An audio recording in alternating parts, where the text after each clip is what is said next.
So thank you guys so much again for joining us today for our conversation on end of communication in advanced ALS. So uh, before we dive into today's session, I want to take a moment because it's a little bit different from our usual trainings, and we want to be really upfront about that. So first, this topic is really emotionally heavy. We're going to be talking about a difficult chapter in the ALS journey, the time when communication begins to feel inconsistent, unreliable, and uncertain. So, to every person living with ALS and every caregiver who showed up today, we wanted to say thank you. We know it takes a lot to show up for a conversation like this, and we don't take that lightly. So, if at any point this becomes too much, we completely understand if you need to step away. Second, we want to be honest about where we're at in this process.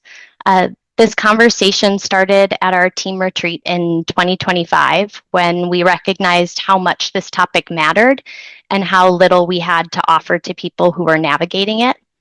In February, we brought together experts from across the field, clinicians, researchers, advocates, and people with lived experience for a roundtable to help us go deeper.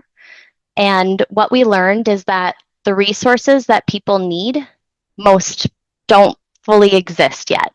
And so today isn't just a training, as Trinity mentioned, it's going to be a collaboration.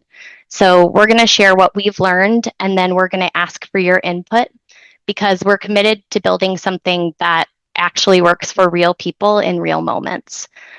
You're going to have a chance to share your thoughts through polls, through our chat, or in our Q&A at the end, whatever feels best for you. Or if you'd rather reach out to us privately afterwards, you can also email lane@bridgingvoice.org. We're really grateful that everybody joined us today and that we're excited to build something meaningful together. So as Trinity mentioned, we do have quite a few people on this call, and some of you may be new to Bridging Voice. So just a little bit about us. We are a nonprofit that was launched in 2019 with a care team of 7 speech pathologists, 1 occupational therapist, and 3 programmers with over 200 years of combined experience in augmentative and alternative communication and assistive technology. We focus all of our work entirely on supporting people living with ALS and their caregivers with communication, technology, and computer access through every stage of ALS.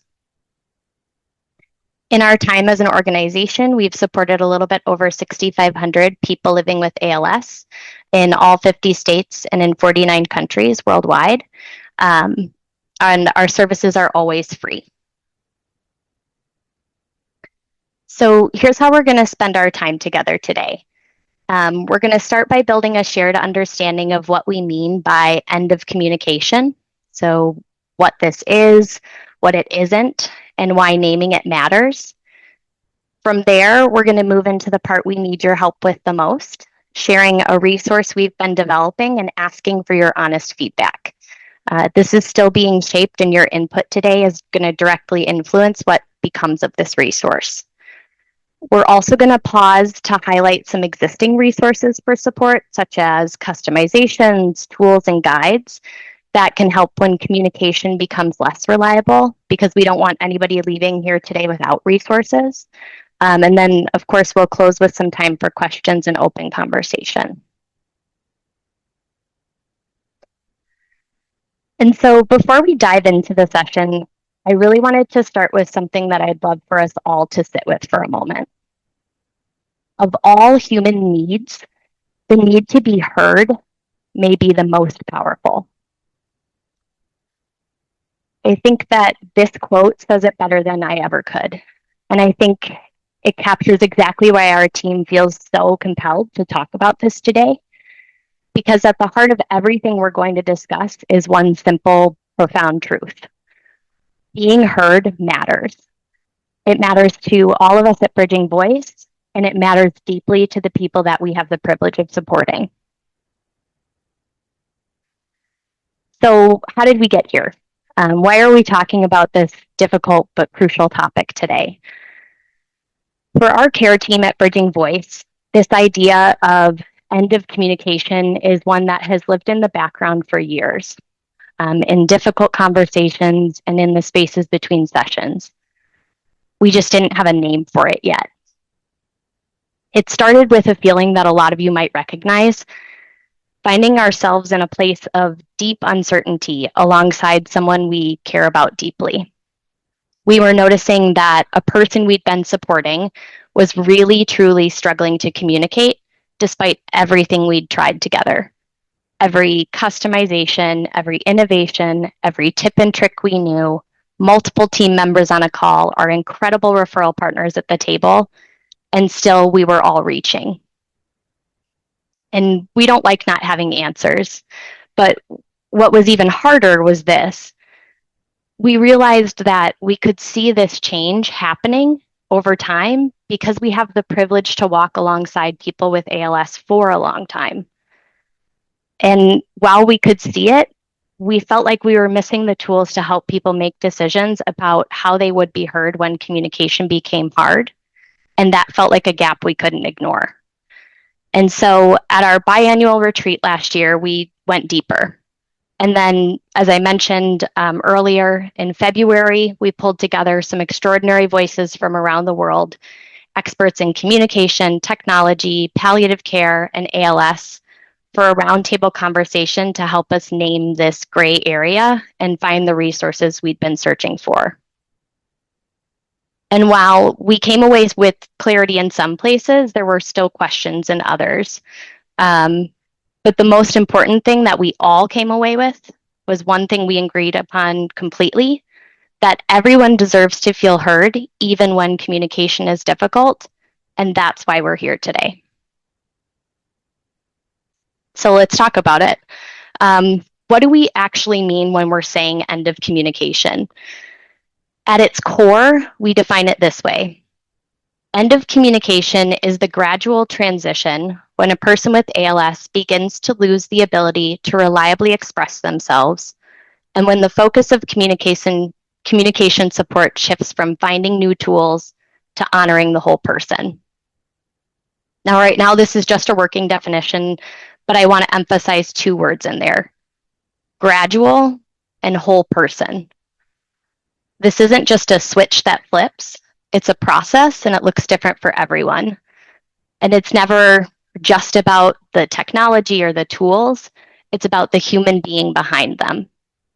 And so if we think back to that quote that we started with, of all the human needs, the need to be heard may be the most powerful. It didn't say the need to speak. It didn't say the need to type. It said the need to be heard. And that distinction is really at the heart of everything we're talking about today.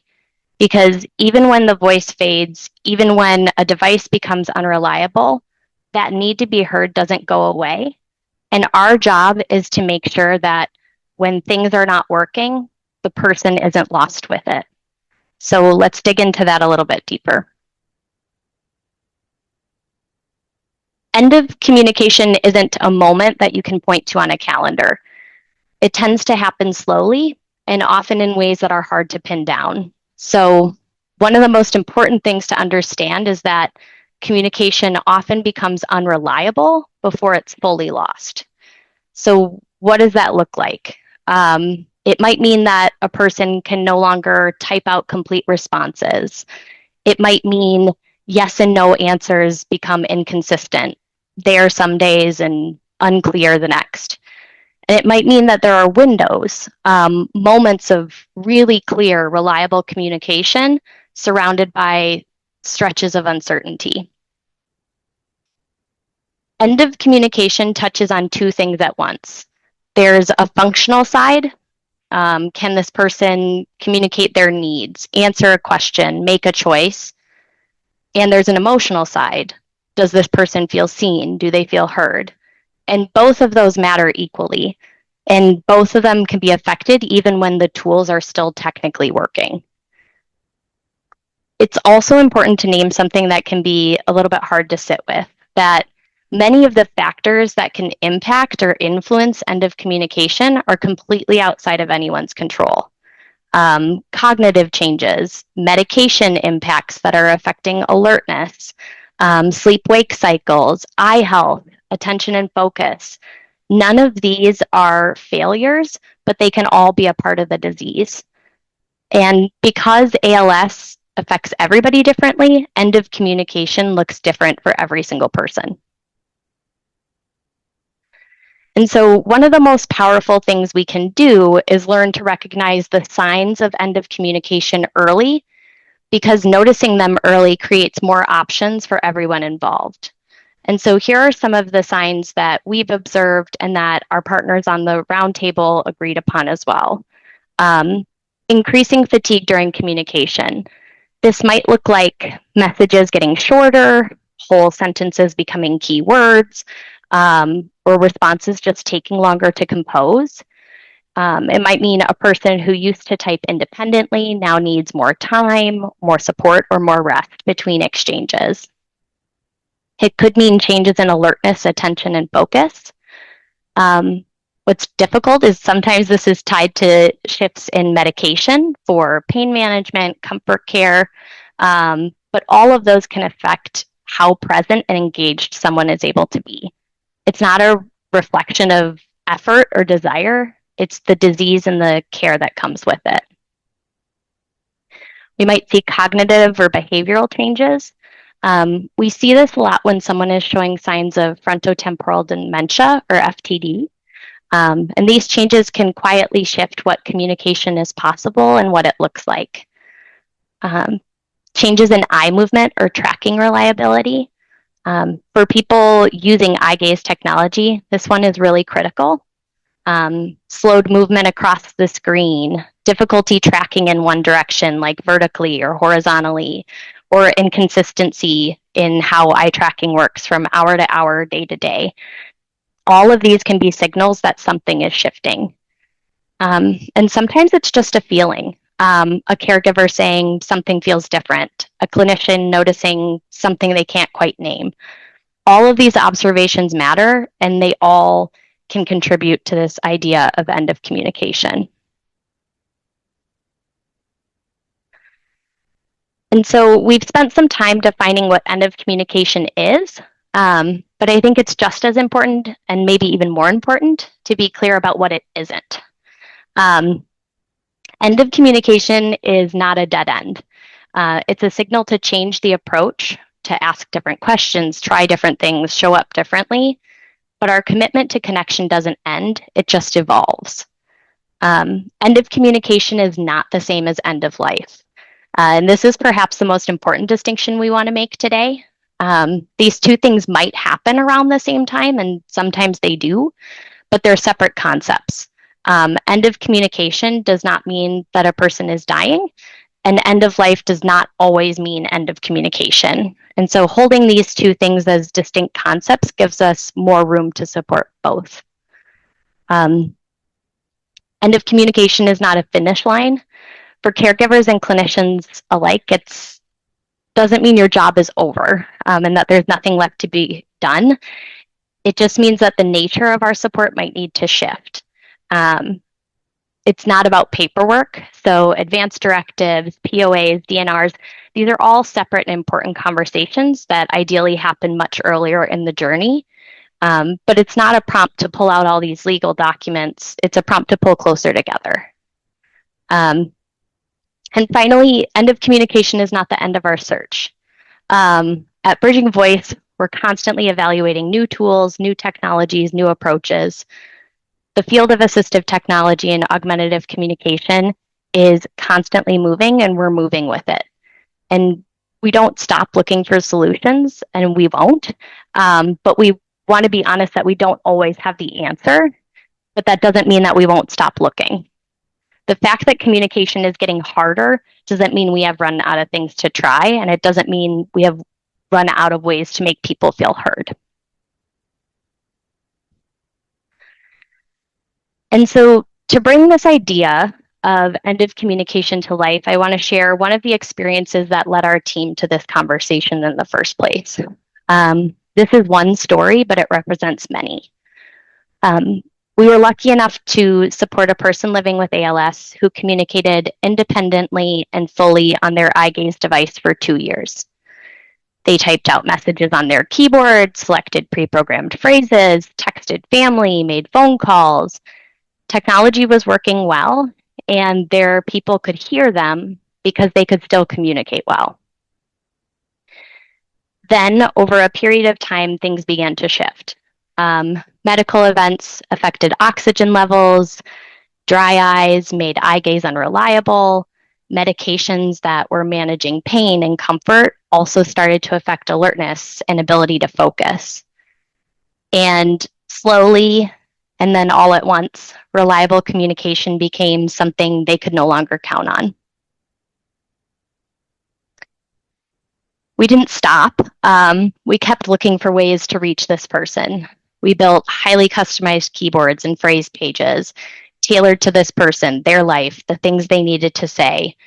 Some days the customizations worked, and some days the messages were jumbled or unintelligible, and everybody was very frustrated. We introduced a yes-no page, manual yes-no systems, confirmation strategies. Again, some days consistent and some days not. We were still showing up, but we were running out of ways to bridge the gap. And eventually, we had a conversation none of us wanted to have, that we might not find our way back to reliable and consistent communication, and that this might be where we were at now. And sitting with that, we found ourselves asking 2 questions that our team hasn't been able to let go of. What could we have done to prepare this person, their family, and ourselves for this moment? And what would it have meant to have this person's preferences and their wishes about their communication captured before we ever got here? And so we've covered a lot of ground so far. We've talked about what end of communication is, a gradual, individualized process that affects function and connection equally. We've talked about what it isn't. It's not a dead end, a finish line, a reason to stop showing up, a reason to stop trying. And we've heard one story that represents many to kind of bring this concept to life.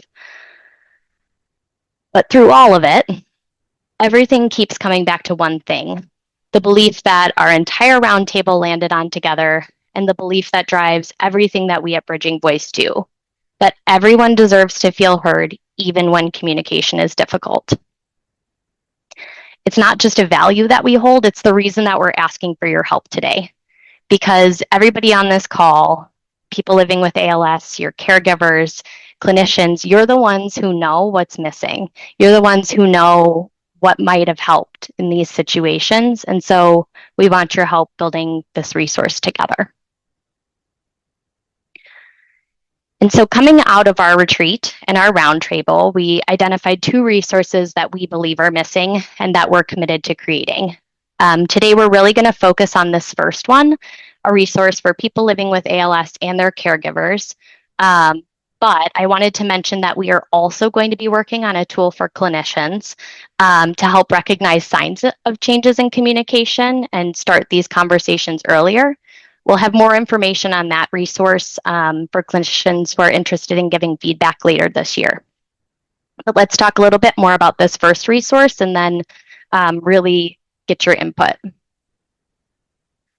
So this resource is a handout designed for people with ALS and their caregivers to complete together, ideally before communication becomes significantly impaired. At its core, it's a way to capture someone's wishes and preferences about their communication and what matters most to them, while it still feels comfortable to do so. So you can think of it kind of like a gift to the people who are going to be caring for you, a way to say, this is who I am and this is how I want to be heard before words get harder to find. So let's start with a couple of polls, and then we're going to open it up, as I mentioned, to discuss a little bit later. So one of the first things we want your help with today is something that might seem simple, but has actually been one of the harder things for us to figure out. What do we call this concept? We know that our words matter enormously and can influence whether someone leads into a conversation or shuts down even before it starts. We've been using the term end of communication, and we think it has value. It's clear, it's honest, but we also wonder whether it's the right term for every context and every person in the room. So we want to ask you two questions, and we've separated them on purpose because we think the answers might be different. So the first one is about accuracy. And Lane, if you want to go ahead and launch the poll. So the first question in this poll is about accuracy, setting aside how it feels or sounds for a moment. Which of these terms most accurately describes what you've seen, felt, or lived when communication becomes unreliable in ALS? And then the second question, if you scroll down on the poll, is about the approachability. Which of the terms feels like something you could say to a loved one, hand to a family, or introduce to someone without it landing like a weight? And so please take a few moments to answer here.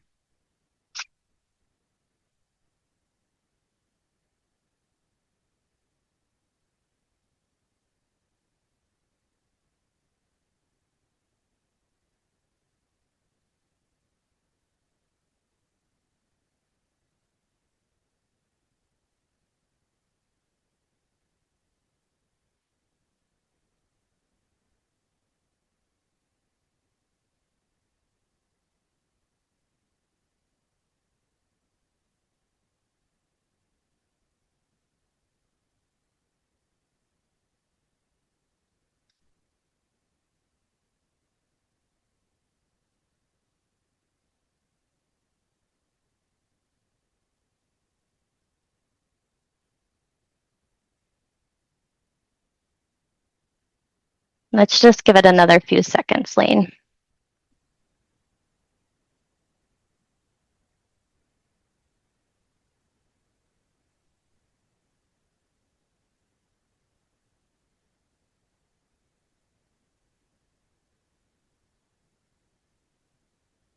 All right, why don't we go ahead and show those?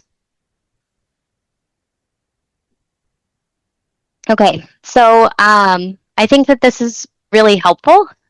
And I think it also is highlighting a little bit of what we are seeing with the tension. That the term that feels most accurate to describe this and the one that feels most approachable might not be the same. And so I think getting these results is really going to be helpful for us as we're framing this moving forward. If there is a phrase or a word that we didn't include that you feel like feels closer to the truth for you, please drop it in the chat. We would love to have other ideas as well.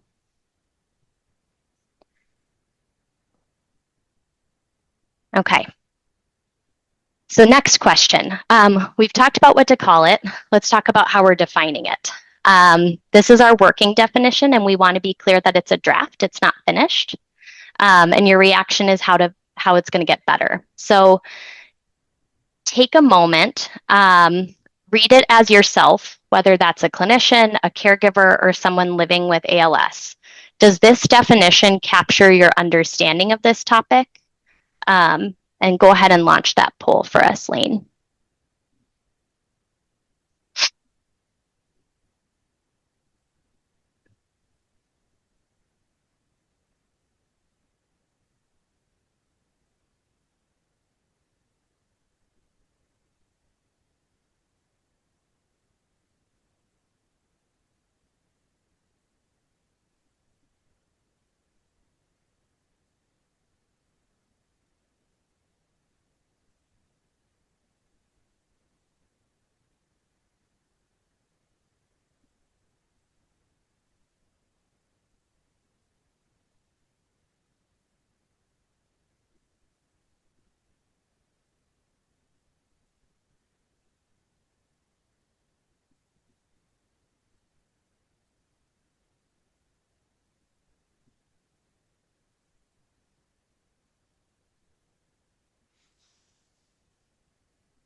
Okay,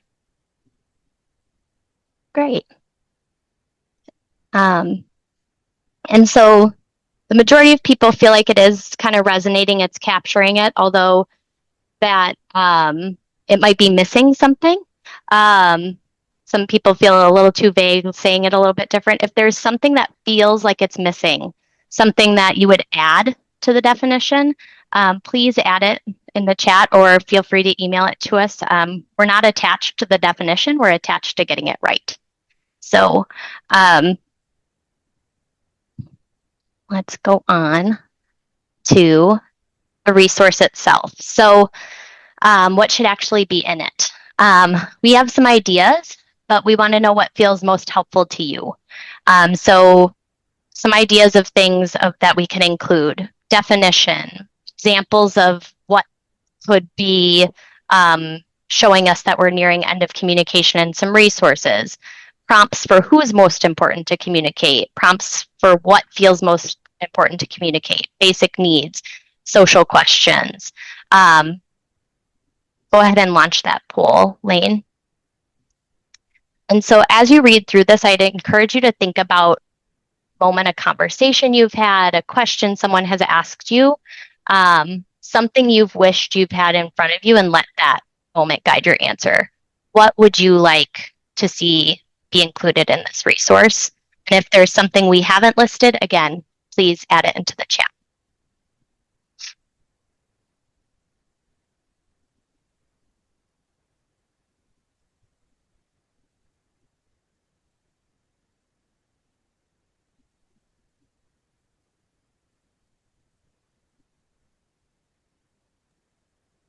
And also remember, please select 3. Did you say that, Kat? Did I miss it? Oh, I did not. Thank you for clarifying that.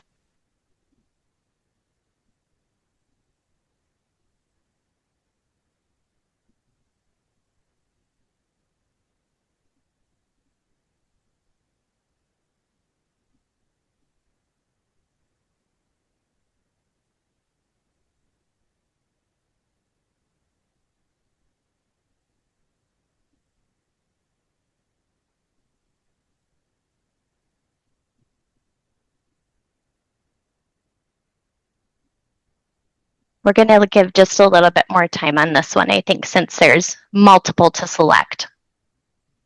But thank you guys so much for all of your participation in this. This is really helpful.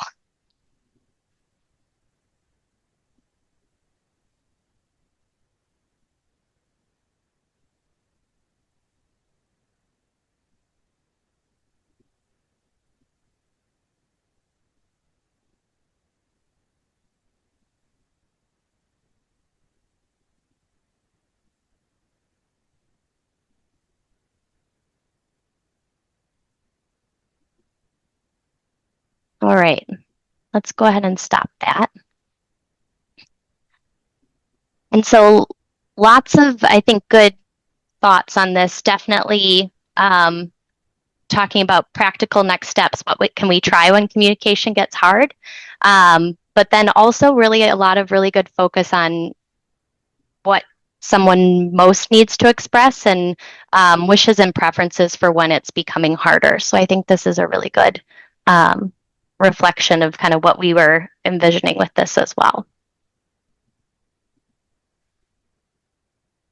So this next question is one that we've gone back and forth on, but I don't have a strong answer yet. So as we've been developing this resource, we've realized it's trying to do 2 things at once. The first is kind of explain this concept of end of communication. What does it look like? What can help?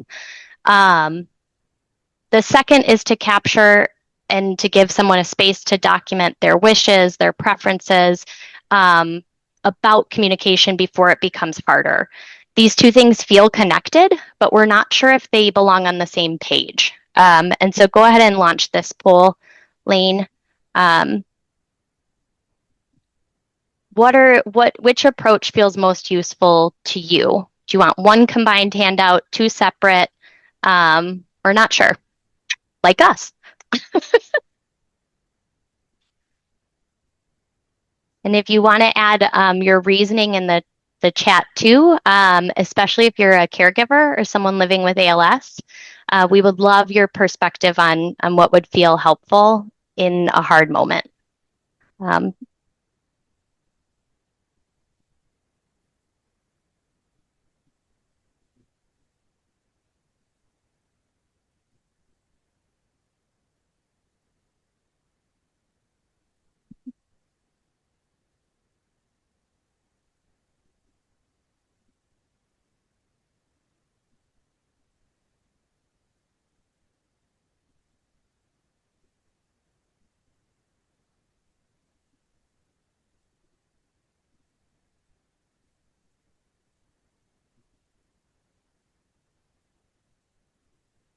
all right, let's go ahead and stop that one.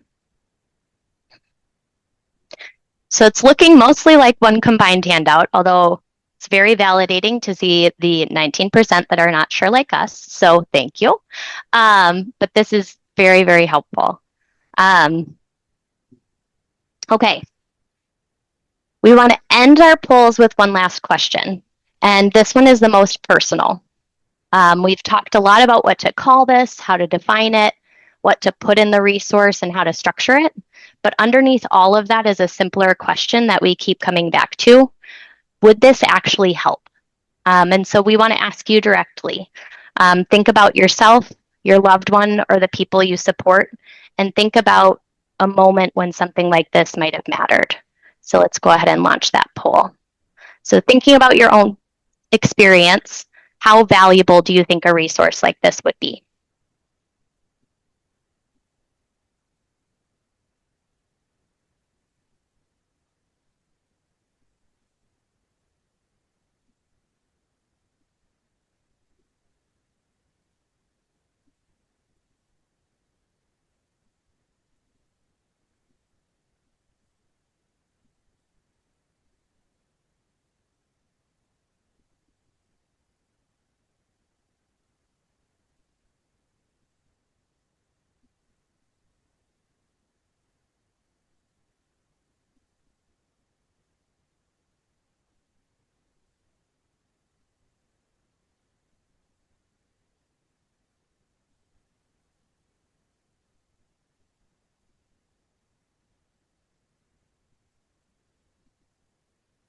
All right, let's go ahead and stop that one. All right, so we're happy to see that people feel like this could be a very valuable resource because it's something we've been feeling too. And so it's very helpful to hear that that's not just us. Okay, so we also have another question that we would love for you to answer in the chat, or if you want to share during the Q&A, we would love that as well. If there's one thing that you have wished would have existed for this end of communication moment, something that you've needed, or something that a person with ALS or a caregiver has asked you for, but you couldn't find, drop it in the chat or share during our Q&A just so that we can make sure that we're keeping those in mind as well. So before we open it up for questions, we want to leave you with something important. One of the things we see regularly at Bridging Voice is that people come to us believing that they've already reached the end of communication. And sometimes with the right customizations, the right troubleshooting, the right team looking at the problem together, we've been able to extend reliable communication significantly beyond what anyone thought was possible. We're not promising that that's always the case, but we are saying this. Communication becoming harder does not always mean that the conversation is over. Finding every possible moment of connection first, that's why our work really matters. We also know from our own team and from our roundtable conversations that people navigating this stage don't often know what tools are available to still try. So before we close, we want to make sure no one leaves empty-handed. We're going to walk through some of the resources Bridging Voice and our amazing referral partners have developed specifically with this moment in mind. Not necessarily the tools for earlier stages, but tools built for right now when communication is becoming harder and the stakes are highest. The first resources that are important are for eye health. The eyes can often be the last reliable access point for communication, which makes eye health one of the most important things to stay on top of as communication changes. Dry eyes, ptosis, eyelids closing, or other changes can make eye gaze technology unreliable, even when the person still has the ability to use it. We have trainings and resources specifically focused on catching and addressing these changes early, including information on scleral lenses, which can make a significant difference in eye tracking reliability for people with dry eye. So please check out these resources. The next resources are on positioning and calibration. Sometimes what looks like a communication breakdown is actually a positioning or a calibration issue, and that's usually a very fixable problem. How a device is mounted, how someone is positioned in their chair or their bed, and whether the device is properly calibrated to account for changes in eye movement can all affect how well somebody is able to use their device. And so if you're seeing inconsistency, these resources are often a great place to start when you're troubleshooting before assuming communication ability has changed.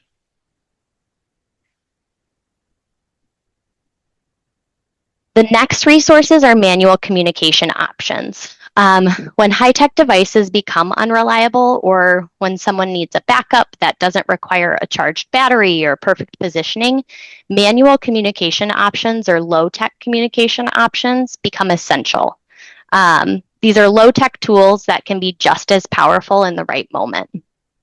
So an AEIOU board, a phrase board, an ETRAN board or simple quadrant system can all help a person communicate basic needs, yes and no, and even more complex messages when technology isn't working. We have a full light tech communication training available, and we're happy to share these resources directly. We also specifically want to thank Lisa Bardock from ALS of Michigan, who has graciously offered to share her fantastic low-tech resources and instructions with anybody who is needing them. And we're going to be sending the link to those in our follow-up from today's session. The last area that we want to highlight is customization, because for many people in advanced stages of ALS who are still using eye gaze technology, the issue isn't the technology itself. It's that the standard layouts are no longer a good fit. Full keyboards and complex pages can just become too demanding, either cognitively or physically, but thoughtful customization can make a significant difference. So on this slide, you'll see several adapted keyboard options. Our 8-button keyboard uses large targets that are much easier to hit for someone who's struggling with accuracy. For those who have difficulty moving their eyes vertically, we have a horizontal keyboard with everything arranged left to right, eliminating the need for vertical eye movement entirely. We also have a complementary version for the opposite pattern. So somebody who has difficulty moving side to side but can move comfortably up and down, we have a horizontal keyboard as well. And we have a number of different keyboards too with an automatic pause built in, which allows somebody who might be seeing slower eye movement to travel across a keyboard to get to different letters without accidentally activating keys along the way. The goals of all of these are the same: to reduce the barriers and meet people where their abilities are. For people with really significantly impaired movement, we also offer a left-right typing board, which allows anyone to type using just 3 or 4 buttons. It's definitely not the fastest method, but speed isn't always the top priority. For someone whose eye movement has become limited or unreliable, this can be the difference between being able to type, being able to be heard, and not being able to be heard at all. For phrase-based communication, our Rose phrase board offers large, high contrast buttons organized into categories. This is designed for someone who might be struggling with smaller targets or just the cognitive load of composing messages from scratch. To use it, you select a category and then you choose a message within that category. Crucially, nothing is going to speak until you push that speak button in the center. This means that people can browse their options, move across the screen, take your time without accidentally triggering a message along the way. And so it really puts somebody in control of their own pace. And I'm not sure. How do we stop the annotations on here? Let's see. Okay. And now this is going to be an example of an automatic random phrase generator. Sorry, I'm trying to get this off of here.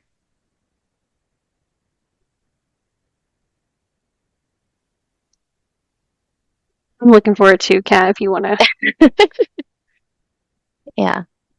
I'll show the video, but yeah, I just wanted to, since that's in the way. But so this automatic random phrase generator, basically with each button press, it produces a different conversation question. So what's important to note is that this button isn't necessarily a standalone tool. It can be embedded into any communication board, into any keyboard, sitting alongside other vocabulary. And so we're demonstrating it on its own so you can see how it works. But for someone with advanced ALS who might be experiencing cognitive changes or fatigue or attention, this basically allows somebody to communicate, to participate in the conversation without having to navigate complex phrase boards or type out messages. And so that focus can shift away from the mechanics of communication and towards the connection itself. What was the best part of your day? What's the word, hummingbird?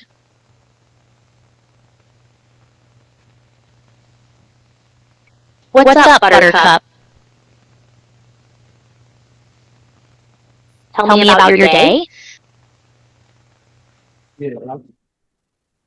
And so with each activation of that same button, it's starting a new conversation and allowing the person to participate in that communication. And this can be done with anything, with positive comments, with negative comments, with, reactions. It can really just increase that social interaction.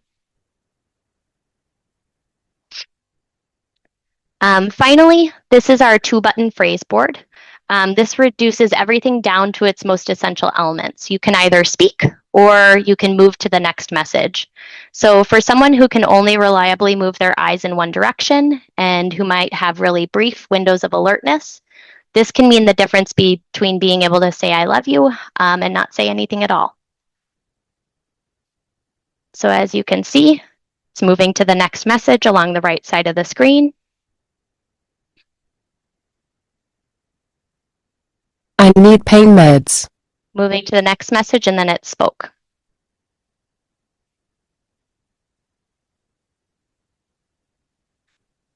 So, if any of what we talked about today resonates, whether you are in this moment right now or you can see it on the horizon, here's how you can get support. For people living with ALS and your caregivers, your ALS clinic team, your AAC care team, and your ALS organization are all important first calls. For clinicians, connect with your mentor and don't hesitate to bring in other specialists, ophthalmology, palliative care. Everybody can play an important and meaningful role at this stage, and you don't have to do it alone. And for everybody, Bridging Voices here. We host open office hours, welcoming people living with ALS, caregivers, clinicians. You can bring your questions, bring a specific situation, or you can just come and learn. You don't need a referral, you just have to show up. And as we said at the start, we're never done looking. New tools, new technologies, new approaches Technology is always moving forward, and we're always moving forward alongside you. And so with that, Trinity, I will hand it back to you.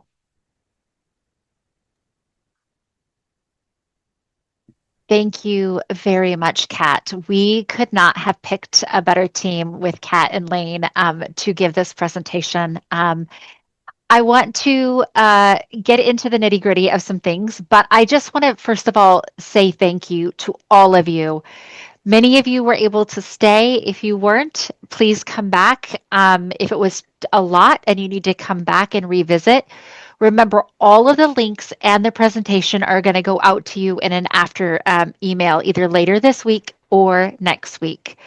That being said, I want to thank you all for your honesty, for your vulnerability in the chat, for just showing up to this really hard conversation.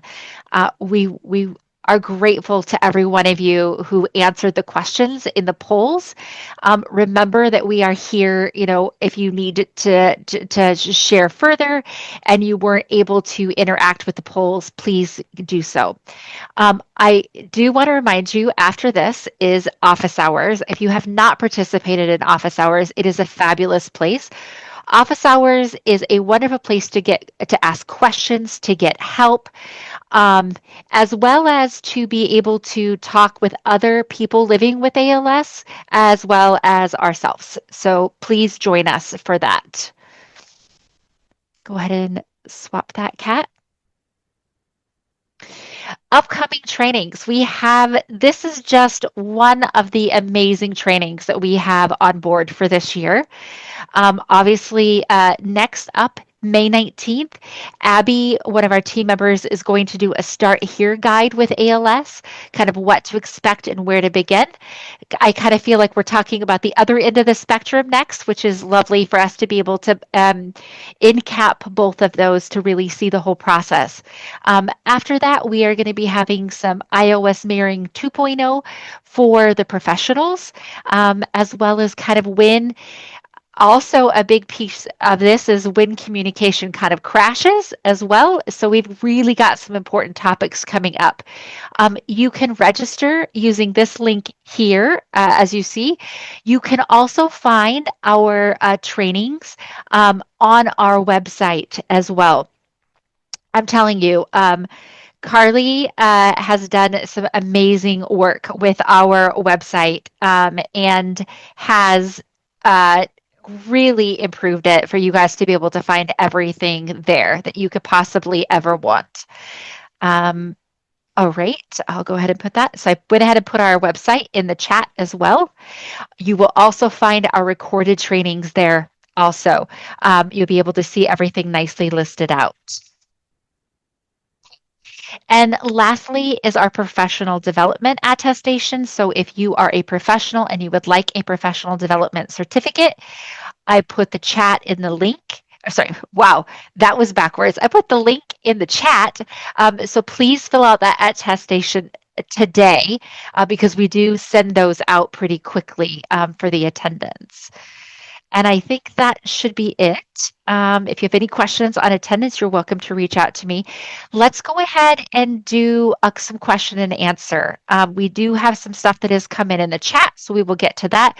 We encourage you all, you are welcome to turn on your cameras and be able to participate in any means necessary. So let's go ahead and back up just a little bit. Jill had some questions about whether or not these boards are available in what communication software.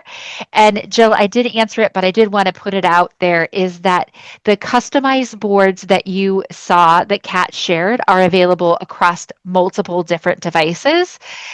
So if you have a device and here's the important thing too, is that these boards are so customized to you that one of these boards may not fit you, but reaching out to us and getting our help gives us a chance to find a board that can work for you, because we have some amazing computer programmers on this team. One of them being our technical director, Nachum, who comes up with some of the most amazing things out of the box. We are always in awe of what he has to offer for clients that we are not sure about. Barbara had a question. Even though I can still talk, I can't type normally. I will ultimately depend on text to voice and then eye tracking. Do I need to take care of things like cataracts now? They are not bad enough to warrant surgery yet, but like ALS, they got worse. Nachum, that's for you. I'm not answering that question on this tech training, that's for sure. But whatever, that's something we should discuss. You know, it can go either way, but that's too big of a question for here, I think. That is a pretty big question, Barbara, without a doubt. And then Terry, you had a question about getting hooked up with 11 Labs, and Abby went ahead and answered that. So we'll go ahead and kind of keep our focus here on this portion of it. All right, Susan has a question. Do you need specialized communication software like Grid3 to use the customized communication boards? And are there a variety of eye trackers compatible? Abby, thank you for answering that question. I will just quickly say, yes, is that these boards, again, are available for many of the different communication device softwares out there, and they're compatible eye trackers that go along with it. Trinity, can I just yes. interrupt for 1 second, just to be fair on that last question about the cataracts? I just want to add, just importantly, there is someone here in this call whose wife had severe cataracts before when they were doing their evaluation. She got them repaired, and she is an awesome eye tracking user now for a couple of years. So it's definitely a possibility and something you may want to do. And he'll probably speak up at some point if he wants. Okay. But please have a conversation about your doctor with that. We even though we do encourage you to address eye health, we are not eye doctors. Yeah, that's I'll answer Nachum's question because I know who that person is. We followed up with the ophthalmologist, and yeah, they were ready to come out, and there was more bonuses than negatives. She doesn't have to wear glasses anymore. Plus the vision, she can watch TV without. So it's really, if you think you have them, I think the ophthalmologist is going to make the call whether it's time to have them go. If they're baby ones, which I'm told I have, and I can see fine, but that's an ophthalmologist's call when they're ready. It's a simple operation. It's outpatient. All right. Does anybody else have any other questions? Thank you. Oh, you're welcome, Barbara. Welcome. We are at time, but we are happy to stay and answer any questions. This is a really big topic in terms of this, and we look forward to hearing from you. So is there anything else you'd like to offer for us? I just want to thank everyone for being here because I know what a difficult conversation this is. And your feedback to us and to our team is helping us to create more resources around this. So thank you so much. Thank you to Trinity and Kat and Lane for putting this together. And I want to please reach out. Many of you are already working with us. If you need additional support, please let us know. And we will be following up on this topic as Kat continues to take your input and put together the materials that you all gave us feedback on. So thank you so much for that. And again, reach out if you guys need support. Thank you so much. Thank you. Bye-bye. Have a good day. Bye-bye.